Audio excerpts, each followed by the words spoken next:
नमस्कार दोस्तों, आज की कक्षा में आप सभी लोगों का स्वागत है, अभिनंदन है। पिछली कक्षा में हमने पढ़ा था कि गणराज्य क्या है और गणराज्य में कई चीज़ों को हमने जाना था कि जो शासन का प्रमुख होता है वो वंशानुगत और मनोनीत ना होकर जनता के द्वारा प्रत्यक्ष या अप्रत्यक्ष रूप से चुना जाए। तो हमने गणराज्य के बारे में जाना था। तो देखो हमने शासन शक्ति के स्वरूप के बारे में जान लिया था कि उसके अंतर्गत समाजवादी, पंथ निरपेक्ष, लोकतांत्रिक और गणराज्य क्या है, इस तरह हमने सब कुछ जान लिया था। तो अब हम जानते हैं कि शासन शक्ति के उद्देश्य के अंतर्गत क्या क्या चीज़ें हमने रखी थी और क्या क्या चीज़ें हैं। तो शासन शक्ति के उद्देश्य में सबसे पहले आता है न्याय। न्याय का मतलब है सामाजिक,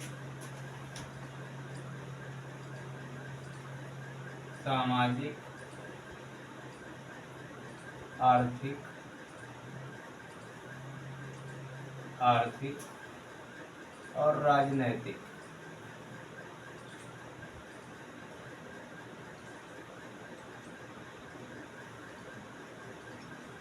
मतलब न्याय हमें 3 रूपों से मिलना चाहिए, सामाजिक रूप से, आर्थिक रूप से और राजनीतिक रूप से। तो अब देखो हमने न्याय हो गया सामाजिक, आर्थिक और राजनीतिक रूप से न्याय की कल्पना और उद्देश्य के रूप में हमने समझा। इसके बाद देखते हैं कि ये स्वतंत्रता क्या है। किस किस से स्वतंत्रता हमको चाहिए? विचारों की स्वतंत्रता होनी चाहिए, अभिव्यक्ति की स्वतंत्रता होनी चाहिए, विश्वास की स्वतंत्रता होनी चाहिए, धर्म की स्वतंत्रता और उपासना की स्वतंत्रता। ये सारी चीज स्वतंत्रता के अंतर्गत आती है। तो स्वतंत्रता में देखो विचार से तात्पर्य क्या है वो देख लेते हैं हम और जानते हैं विचार का क्या मतलब है। तो विचार देखो, ये विचार जो है ये आंतरिक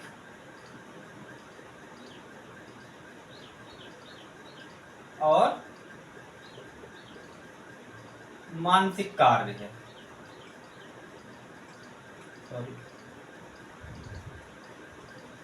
मानसिक कार्य, ठीक,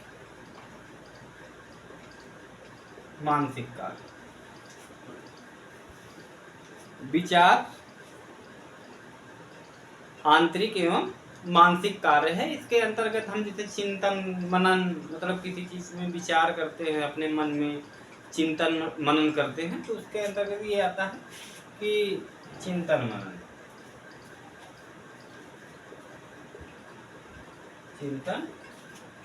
मनन। अब देखो अभिव्यक्ति क्या है। अभिव्यक्ति के द्वारा किसी चीज को प्रकट किया जाता है। अभिव्यक्ति के द्वारा किसी चीज को हम प्रकट करते हैं। जैसे मान लो विचार है, विचार हमारा आ गया और विचार को हमने अभिव्यक्ति के माध्यम से प्रकट किया, तो हमारा अभिव्यक्ति हो। अभिव्यक्ति क्या मतलब है कि बाह्य रूप, मतलब बाहरी, जिसको हम दिखा सके, जिसके बारे में हम दिखा के अभिव्यक्त कर सकें। यह तो ये बाह्य रूप से हो गया एक हिसाब से। तो इसके अंतर्गत देखो बाह्य रूप में क्या हो सकता है कि विचारों को व्यक्त करना, विचारों को व्यक्त करना,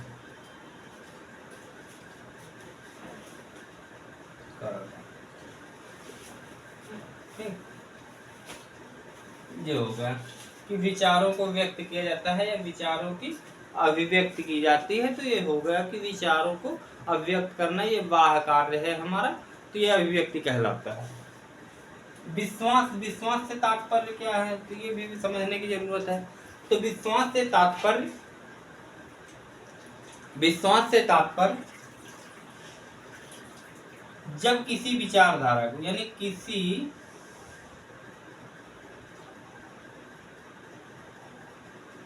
विचारधारा को स्वीकार कर लेना,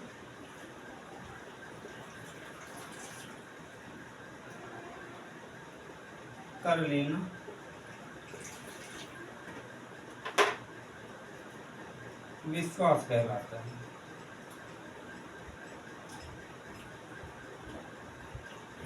विश्वास कहलाता है, ठीक, कहलाता है।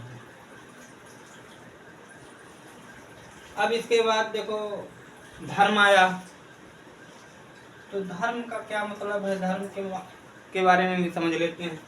धर्म का सीधा सीधा मतलब है कि किसी रिलीजन को, यानी कि किसी धर्म को हम स्वीकार कर लेते हैं धार्मिक रूप के रूप से, यानी किसी रिलीजन को या धर्म को धार्मिक रूप से स्वीकार करना।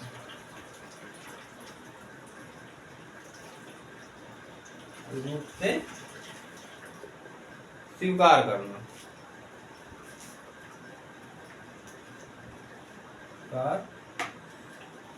करना, ठीक, ये हो गया धर्म। उपासना क्या है? उपासना का मतलब है, उपासना की स्वतंत्रता का मतलब है कि किसी धर्म को हम मान सकते हैं, यानी कि किसी धर्म को स्वीकार करना।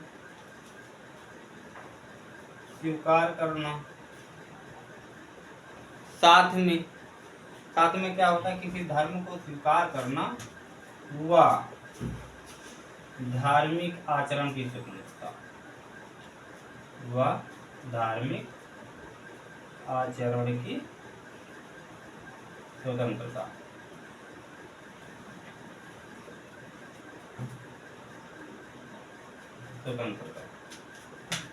ठीक, इसका मतलब ये हुआ कि किसी धर्म को हम मानते हैं, जैसे हम मान ले कि हम हिंदू हैं, हम हिंदू धर्म से प्रेरित हैं, हम हिंदू धर्म को मानते हैं।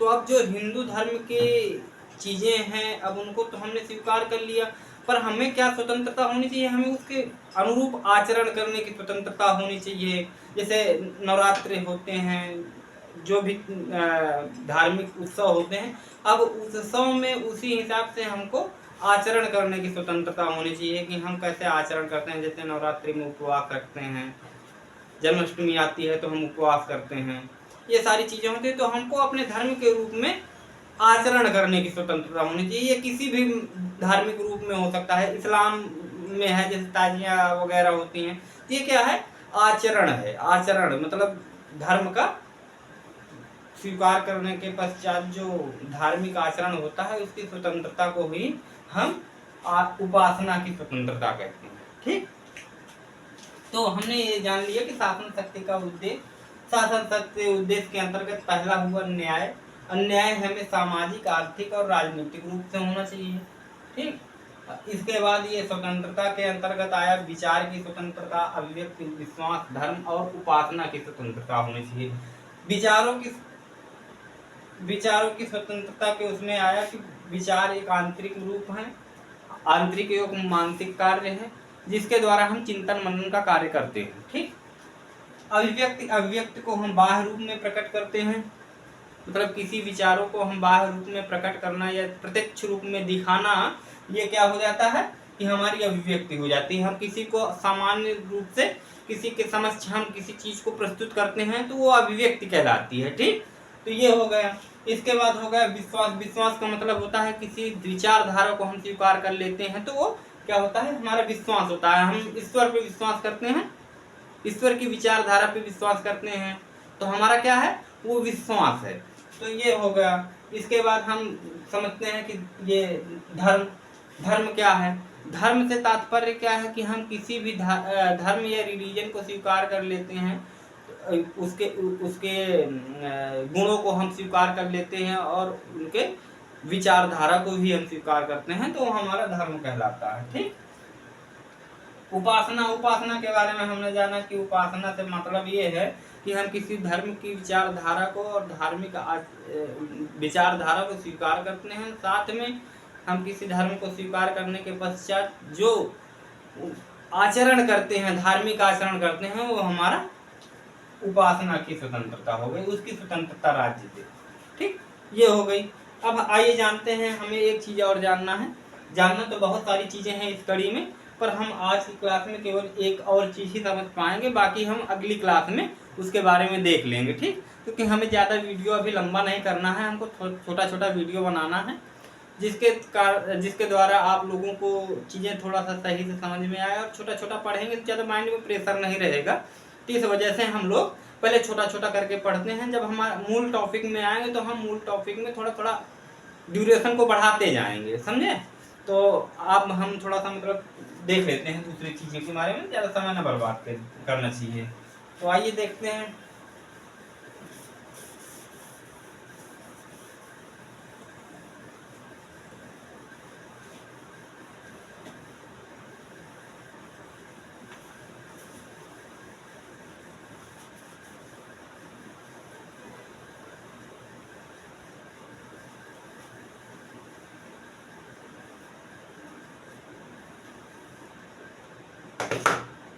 देखो, हमने दो चीज पढ़ी, न्याय और स्वतंत्रता। स्वतंत्रता के बाद क्या आता था? समानता। तो हम दिखते हैं समानता।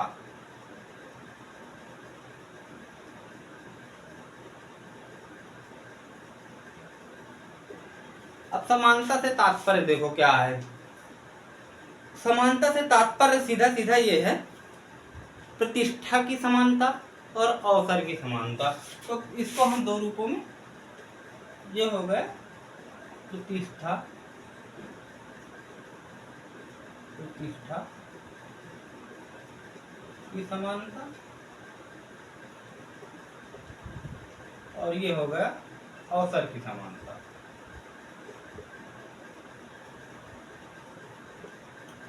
अवसर की समानता। ठीक, तो अब देखो हम पहले क्या करते हैं, हम देखते हैं प्रतिष्ठा की समानता के बारे में। तो हेडिंग डाल लीजिए आप लोग, प्रतिष्ठा की समानता।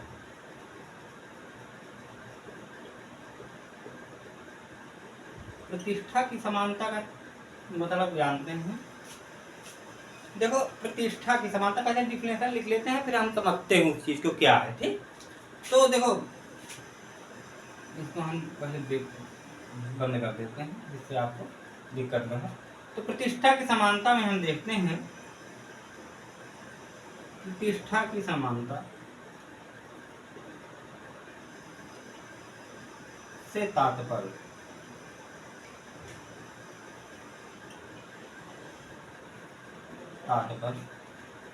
प्रतिष्ठा से तात्पर्य व्यक्ति के स्तर, व्यक्ति के स्तर, तात्पर्य या कहते हैं किसी व्यक्ति के स्तर,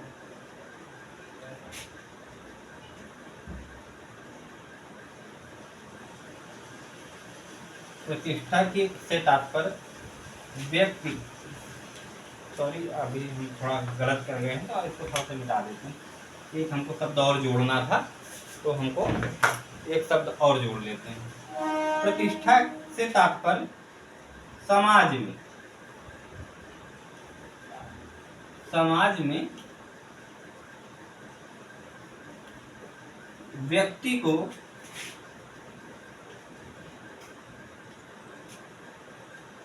व्यक्ति का स्तर उसके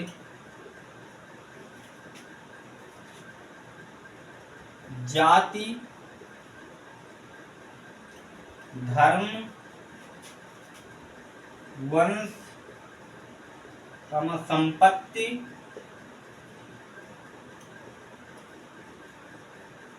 संपत्ति के आधार पर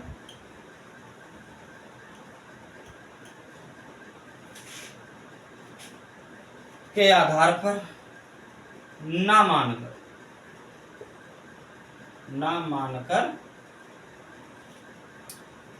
सभी व्यक्ति समान माने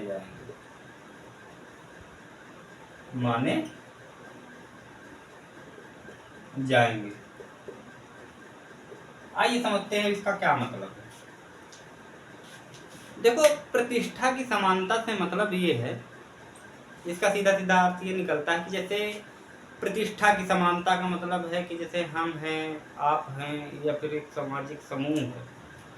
तो सामाजिक समूह में गांव देख लो, एक छोटे स्तर में गांव देख लेते हैं। गांव में तमाम तरह के लोग रहते हैं। कुछ संपत्ति के स्तर से बहुत नीचे होते हैं, कुछ संपत्ति के स्तर पर बहुत बड़े होते हैं, कुछ कुलीन होते हैं और कुछ मध्यम होते हैं और कुछ गरीब भी होते हैं। ठीक, जातियों में विभाजित होता है व्यक्ति, भाषा क्षेत्र में विभाजित होता है।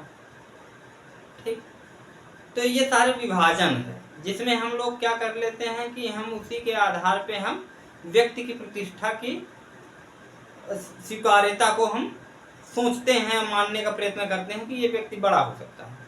पर सरकार ने हमारे संविधान में ऐसा किया गया है कि ये सब चीजें नहीं होंगी।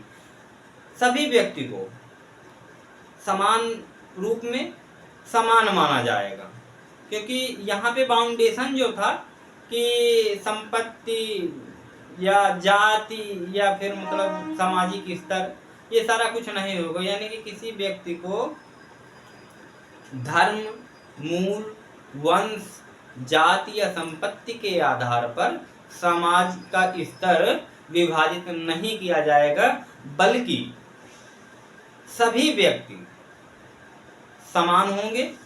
चाहे वो कोई भी छोटा व्यक्ति हो या कोई बड़ा व्यक्ति हो, कोई मोटा व्यक्ति हो या पतला व्यक्ति हो, या आर्थिक रूप से सशक्त हो या आर्थिक रूप से कमजोर हो।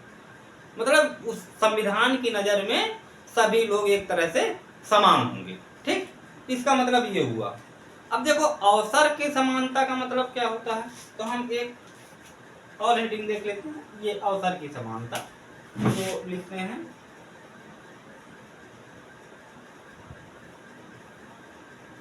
अवसर की समानता।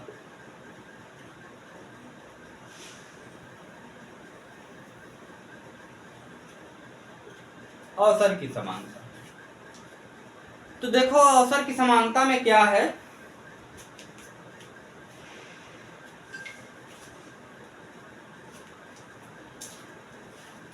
अवसर की समानता में इसका अर्थ देखो, इसका अर्थ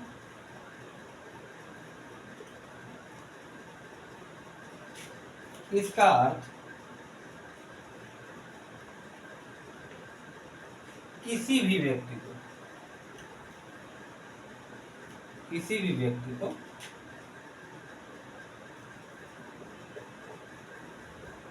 आर्थिक, सामाजिक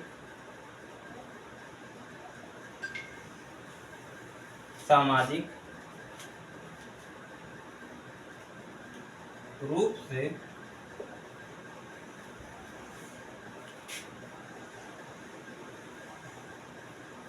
विकसित होने के लिए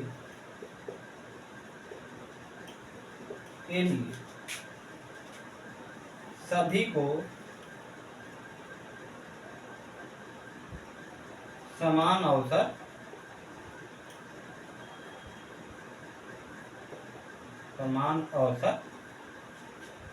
दिए जाएंगे।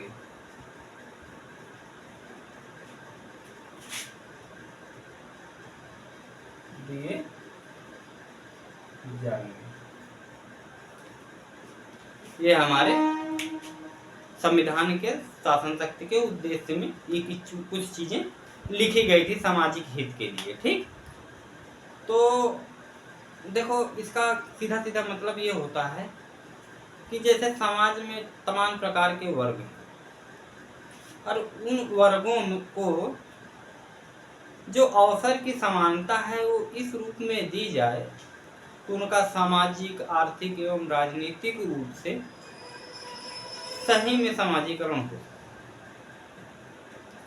इसका मतलब ये है कि राज्य उन सभी व्यक्ति के लिए समान अवसर उपलब्ध करवाएगा और उनमें किसी प्रकार का भेदभाव नहीं करेगा। ठीक, तो देखते हैं, थोड़ा सा पानी पी लेते हैं।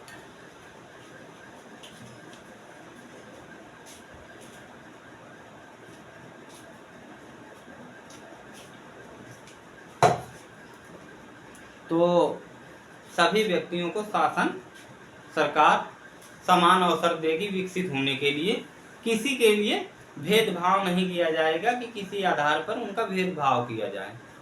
तो देखो, हमने जान लिया कि शासन शक्ति के उद्देश्य में समानता किस प्रकार की होनी चाहिए। तो समानता देखो दो रूपों में होनी चाहिए, प्रतिष्ठा की समानता होनी चाहिए और अवसर की समानता होनी चाहिए। प्रतिष्ठा की समानता का मतलब होता है कि इसका अर्थ हुआ कि किसी व्यक्ति को समाज में उसके स्तर, संपत्ति, धर्म, जात, लिंग, क्षेत्र, भाषा के आधार पर किसी भी प्रकार से उसको उसके स्तर के रूप में नहीं देखा जाएगा, बल्कि समाज के सभी व्यक्ति समान माने जाएंगे। ठीक, इसी प्रकार अवसर की समानता में देखा हमने कि अवसर की समानता का अर्थ यह है कि सभी को विकसित होने के लिए समान अवसर उपलब्ध होंगे। तो आज की कक्षा में हमने जान लिया कि न्याय, स्वतंत्रता के अंतर्गत हमने जाना कि विचार की स्वतंत्रता, अभिव्यक्ति की स्वतंत्रता, विचार क्या है, अभिव्यक्ति क्या है, विश्वास क्या है, धर्म क्या है और उपासना की स्वतंत्रता क्या है, इसके बारे में हमने जाना। इसके बाद हमने जाना कि समानता क्या है, असमानता में प्रतिष्ठा की समानता और अवसर की समानता क्या है, उनके बारे में हमने समझा।